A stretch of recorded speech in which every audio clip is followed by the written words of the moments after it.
मुंबईत घडलेल्या दुःखद घटनेच्या पार्श्वभूमीवर रेल्वे मंत्री आणि रेल्वे बोर्डाच्या अधिकाऱ्यांनी ICF टीमसोबत सविस्तर बैठक घेतली।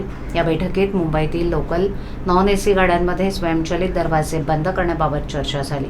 नॉन AC गाड्यांमध्ये स्वयंचलित दरवाजे बंद होण्याची प्रमुख समस्या म्हणजे कमी व्हेंटिलेशनमुळे होणारा श्वास गुदमरण्यास असल्याची चर्चेअंती समोर आले।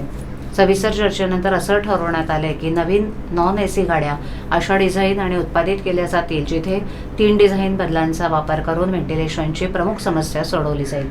यामध्ये प्रथम दरवाजांना हवेचं झोत असतील, दुसरं कोचमध्ये ताजी हवा पंप करण्यासाठी छतावरील व्हेंटिलेशन युनिट असतील आणि तिसरं कोचमध्ये वेस्टिब्यूल असतील, जेणेकरून प्रवासी एका कोचमधून दुसऱ्या कोचमध्ये जाऊ शकतील आणि नैसर्गिक पद्धतीनं गर्दी संतुलित करू शकतील। या नवीन डिझाईनची पहिली ट्रेन नोव्हेंबर 2025 पर्यंत तयार होईल। आवश्यक चाचण्या आणि प्रमाणपत्रानंतर ती जानेवारी 2026 पर्यंत सेवेत दाखल केली जाईल।